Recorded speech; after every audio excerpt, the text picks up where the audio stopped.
and welcome back to the Citizen channel. We're all staying safe and well, and we're going to go back to the 29th of September 1973. I look back in time and match up with Burnley at Turf Moor. Yes, I didn't get to this one. I think I went the year after or the year after that, very close to this, but I didn't quite get to this one. I'm quite glad, really. It wasn't the greatest match.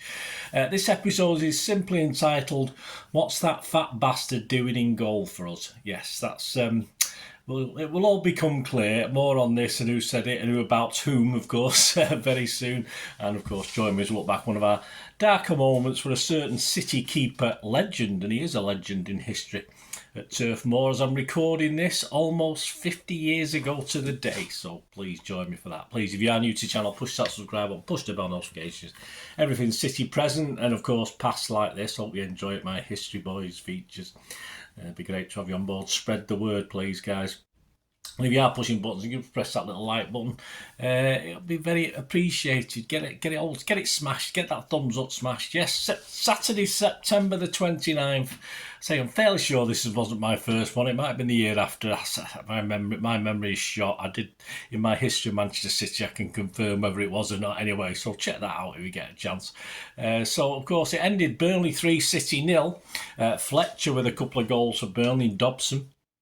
An attendance of 24,492. The lineups that day, Burnley's was Stevenson, Noble, Newton, Dobson, Waldron, Thompson, Nolte, Hankin, Fletcher, Collins and James. Their sub was Ingham, and our sub who wasn't used was Mr. Law, yes, for that game. And of course the start 11, Corrigan, Buck, Donachie, Doyle, Booth, Oakes, Somerville, Bell, Marsh, Lee and Towers. Interesting game. I'll do a feature on Tony Towers one day. Very unappreciated, but we'll talk about him in the future. City sat 7th after 8 games. Burnley were actually in 6th, 1 spot above, 1 point to the good. Yeah, and City's away form was shocking. I mean, when I first started going watching City away, I mean, you know, I could count City wins on one hand for the games I was going to, but and it was the case this season so far with 4 away games. We've drawn 2 and lost 2. But it was always Fortress Main Road, of course, where sort of kept us near the top of the table as long as we were winning the home games, which we generally did. And the goalkeeper, yes, Mr. Corrigan, which is the guy this is all about, really. Corrigan was going through a torrid time, had recently been blamed for many mistakes in the previous game to this at Main Road. We did beat Chelsea 3-2, but fans weren't happy, and seemingly players and management weren't happy, but a little bit more of that in a minute. But fans were grumbling and the pressure wasn't getting to Big Joe, was getting to Big Joe and seemingly his teammates as well. There was support for Joe, of course there was, but this game against Burnley would make even those supporters just cringe and step back a little bit and fade away, for a while anyway. He said himself in his book, there'll be a look there, Big Joe, the Joe Corrigan story, he said, for the whole team it turned out to be a particularly bad day at the office, but being the last line of defence, the blame fell squarely on my shoulders. I freely acknowledge it was a day to forget all round, but certain things happened that left a bad taste in my mouth for years to come. We were under the cosh when Mike Doyle controlled a cross and played the ball back to me, but the pass didn't have enough pace on it, and as the Burnley striker slid in, the ball went under my body and trickled towards the line. I tried to scramble back, sliding in at top speed, but ended up marooned in the back of the net looking like an idiot.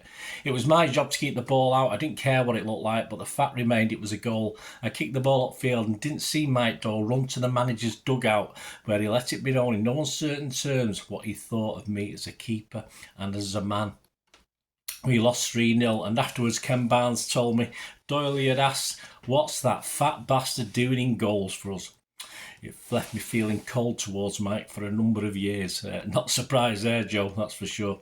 So let's go over, this is a very, the print's a bit off on this. I will read it out as best I can, please bear with me.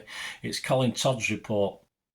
He was a Northern sports journalist at the time who covered City for the Manchester Guardian and then the Guardian later on for this match report. And his headline for this one, as I said, please bear with me because the words are a little bit smudged on this match report that I'm reading out. Corrigan is not alone in guilt was his headline by Eric Todd. Burnley 3, Manchester City 0. A smart confidence trick allied to 2 further extracts from Joe Corrigan's life story entitled "Though These You Have Missed," were dominant features of Saturday's game at Turf Moor. Burnley won 3-0 and deserved to do so without any charity from Manchester City. Like Rachel of old, yes, you have to go back a bit with this guy and quote, obviously news journalists quoted old things, old sayings, etc. Like Rachel of old, Corrigan mourned and would not be comforted. He trudged off the field with his ears strafed with jeers and catcalls from people who have never kept goal and never will. And I imagine that he will be summoned to his headmaster's study this morning and given a caning. If there be any justice, he will not go alone. Some of his colleagues deserve 100 lines at least. Except in height, Corrigan is no Swift, no Troutman, no JF Mitchell. John Savage was taller than any of them, and as occasions he would make Corrigan look like a world beater. I have seen some produce some superlative saves. I would never write him off as a dead loss. The fact that he makes some daft mistakes is bound to undermine confidence in other departments, but if his colleagues go all temperamental and lose heart, then they are not the City they should be. If they were to remedy their own shortcomings, particularly in the open opponent's penalty area, Corrigan's lapses, if not pardonable, would appear a more rational perspective.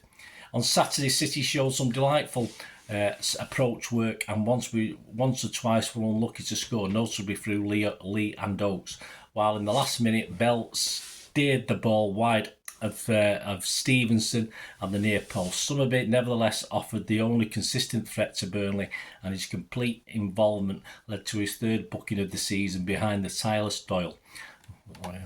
He didn't know what he'd said, obviously. Alone seemed prepared to save Corrigan as much embarrassment as possible, leaving Corrigan to one side for the moment. City need a forward like Joe Hayes, who will cut out the fancy stuff and take an uncomplicated road to goal and score. Burnley could not be faulted. They worked hard for themselves and they made each other work. Collins and Dobson especially were brilliant. Noble confirmed his improvement, and Hankin provided corroborative evidence that Jimmy Adamson has a well-stacked reservoir of young talent. Even at this early stage, I shall be surprised if Burnley do not finish the season amongst the top 6 clubs. They are a credit to the league.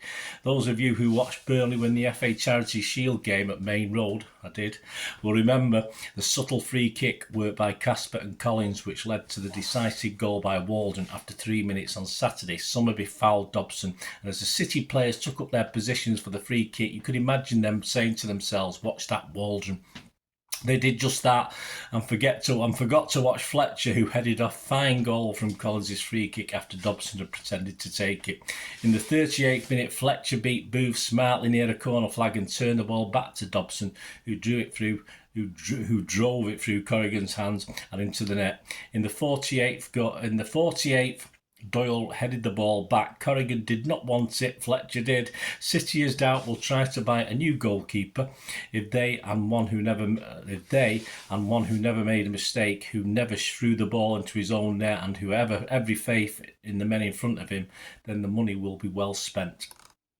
I got my apologies. Just a little. The printing isn't great on that match report, but I think we get the gist. Poor Joe. Of course, he wasn't aware of what Mr. Doyle had said about our Joe, was he? Of course, for Joe, it meant the indignity, of another keeper being brought in as we purchased a Scottish goalkeeper, even more insulting, called Keith McRae, and it will be another couple of seasons of hard work by Joe before he re-established himself for City, of course, and became an England international. And for me, one of the best keepers in the world, certainly 3-4 seasons. Eric Todd was right in saying Burnley would be top 6. They did finish 6th.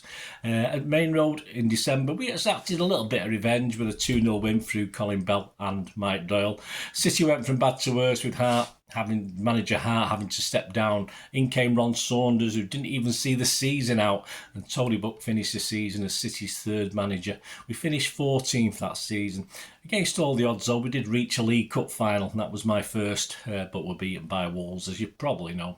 So thanks for joining me for this look. Back at Burnley 3, City 0 on the 29th of September 1973. And a horror show. It was a horror show for City, and in particular our then fat bastard in goal. Let me know any memories you've got, guys. Were you there? As I said, I think I missed this one. I think it was at the one after this one. So let me know. Hope you enjoyed that. Please, as I said, spread the word. If you've not pressed those buttons, please press those buttons now, and hopefully I'll see you all very, very soon. Thanks for watching. Till we meet again, that's one thing, don't I? Please stay safe, Blues.